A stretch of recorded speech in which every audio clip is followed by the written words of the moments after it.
सभी sir eco हो रही है सर आवाज आपकी। अभी हाँ इको यस। हो जाएगी, ठीक है, ये वो अब नहीं हो रही हटाना। है।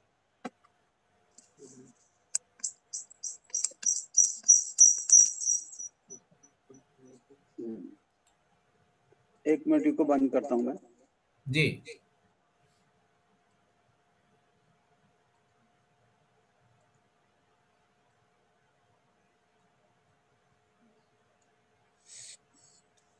ओके, अभी आवाज सही है? जी। अभी आवाज सही है? यस। नारसिंह की आवाज है बरोबर? हाँ आ रही है सर, आवाज आ रही है सही। अच्छा,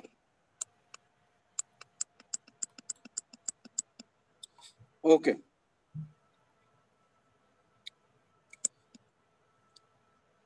सहकारियों,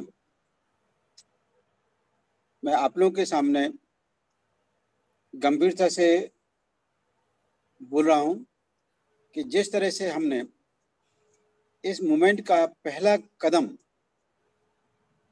समाज परिवर्तन आंदोलन को सशक्त, मजबूत और यौवनपूर्ण बनाने के लिए सबसे पहला कदम 25 दिसंबर महान राजा अशोक की 23वीं जन्म शताब्दी का कार्यक्रम देश के अधिकांश भागों में मनाने का कार्यक्रम किया। महिलाओं का भी उसमें सहभाग रहा है। हम इसी कड़ी में दूसरा कार्यक्रम 3 जनवरी क्रांति ज्योति सावित्रीबाई फुले का जन्मदिन 23वीं शताब्दी समारोह अंतर्गत ही मनाना चाहते हैं।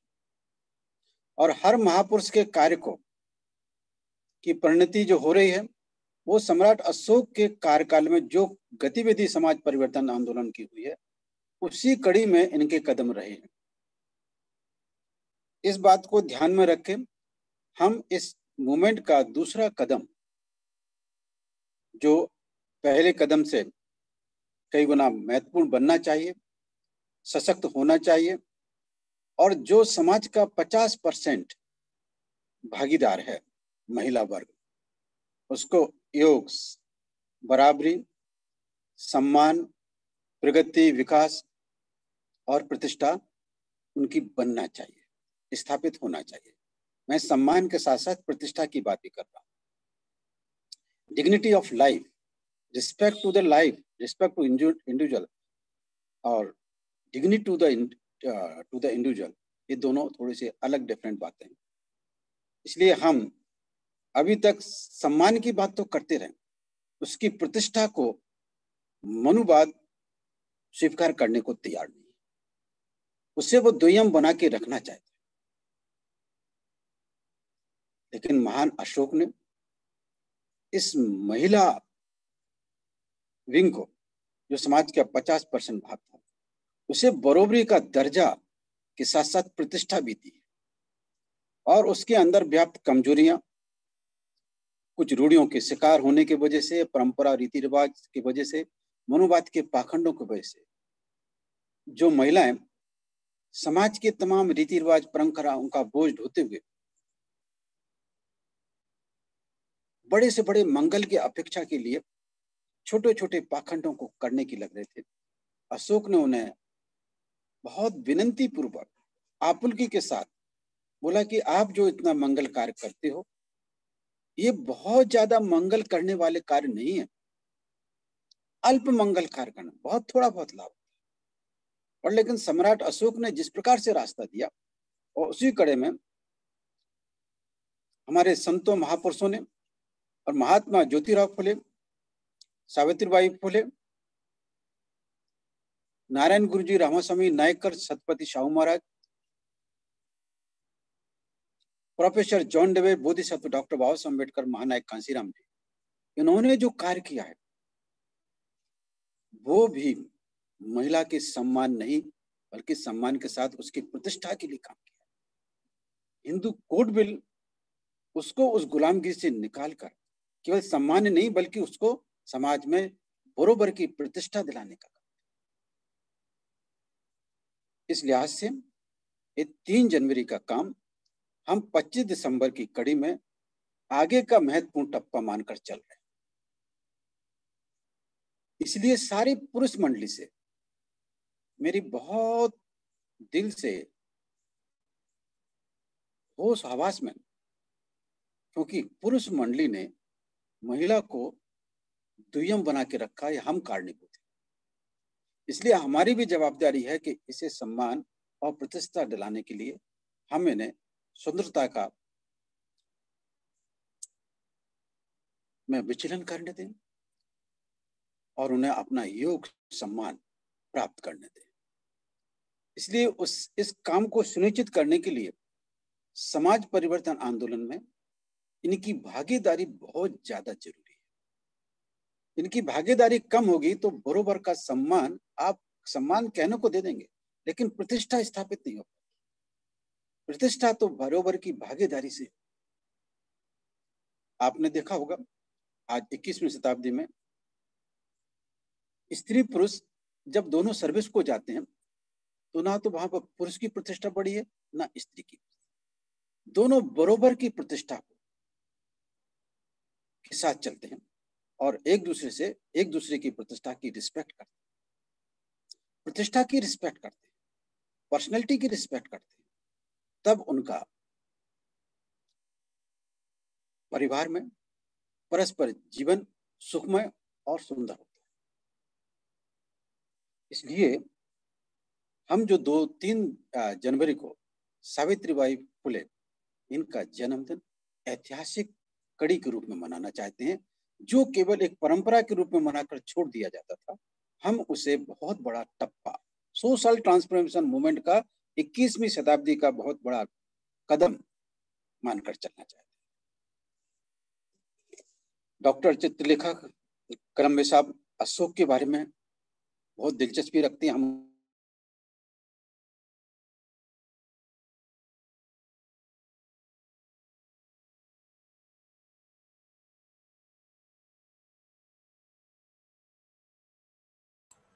सर आपकी वॉइस नहीं आ रही है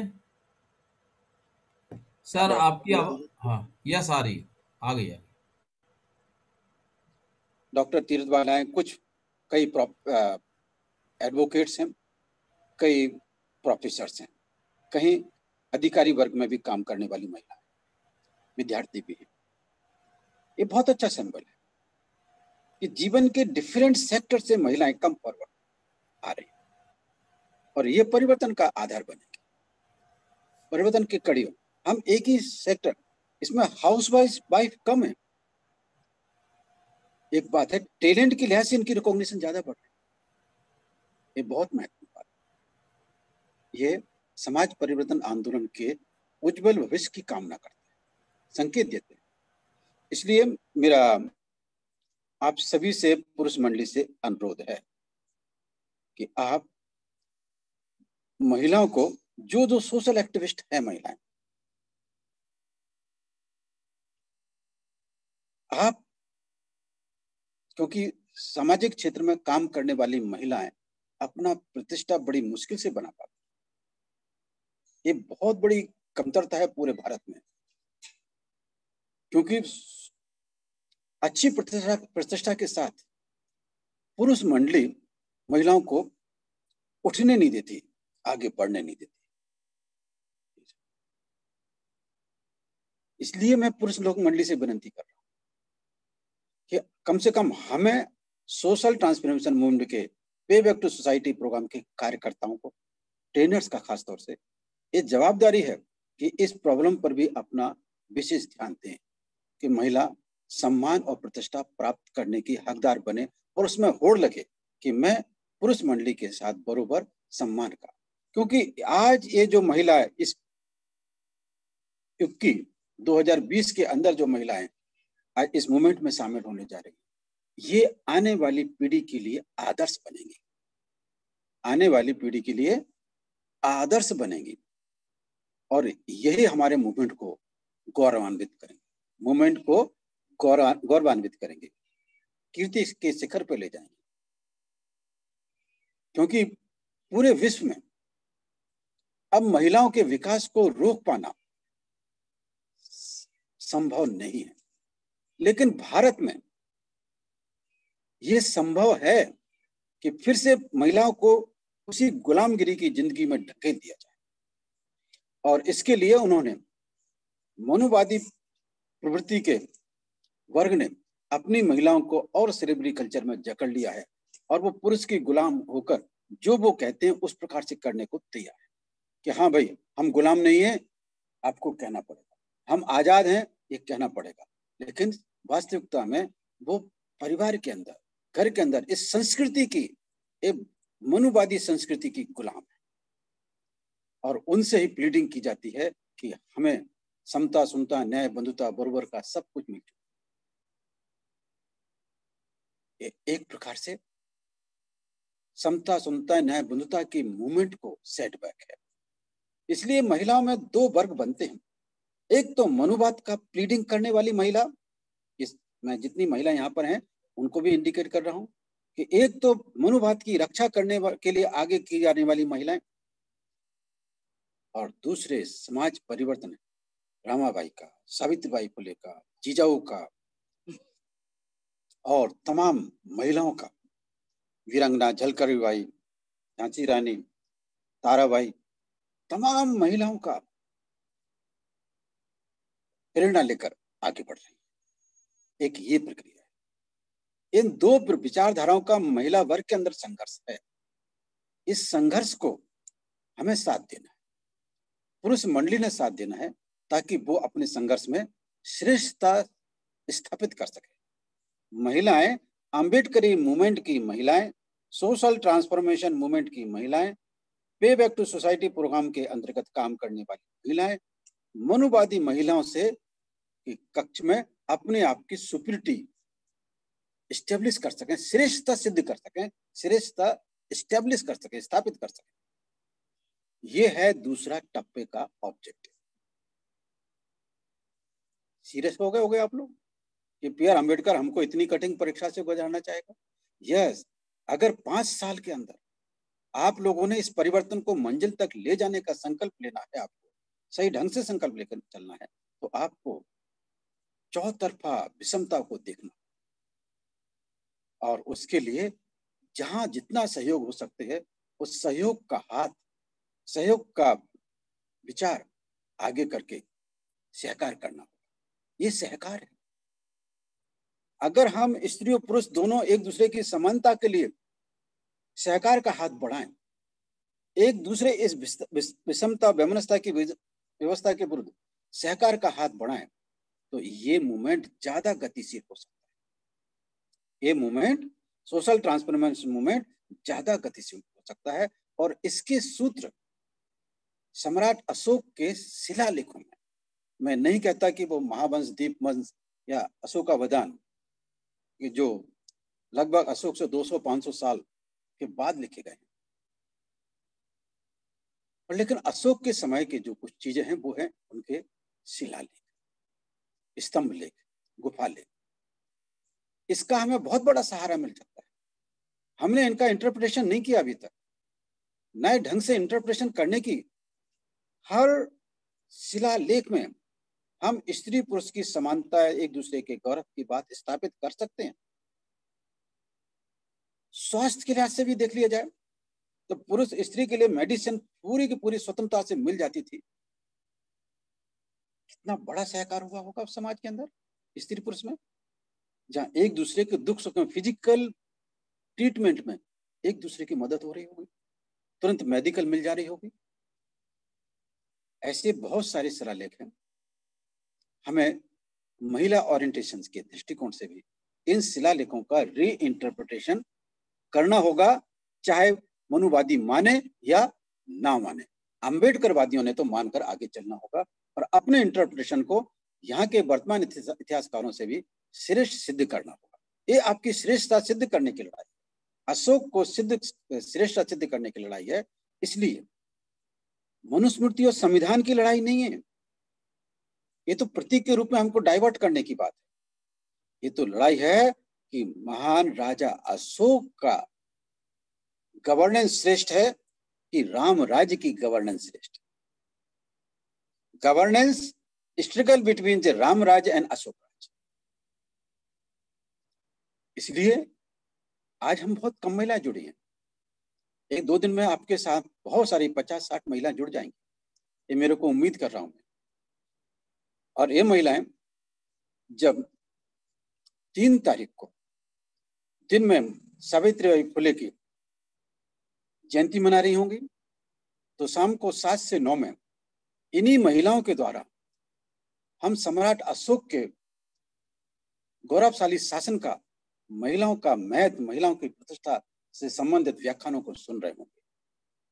और उसमें महिला हमको क्या प्रेरणा देंगी? हमारा विजन नहीं पहुंच पाएगा जहां वह महिला का विजन पहुंचे, क्योंकि मातृत्व के भाव से देखने का नजरिया अलग और प्रतत्व भाव से, पिता के भाव से देखने का नजरिया अलग, दोनों में बहुत बड़ा फर्क है। और हम मातृत्व संस्कृति को प्राथमिकता देते हैं और मातृत्व संस्कृति को अपनी श्रेष्ठता सिद्ध करने के लिए संघर्ष करना पड़ेगा। आपको संकल्प के साथ आगे आना पड़ेगा।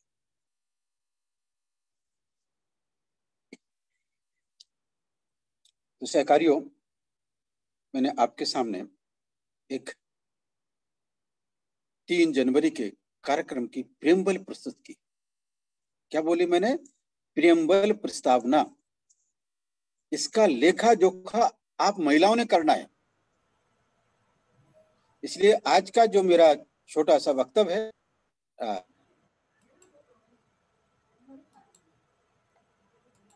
को पहुंच सके सभी स्टेट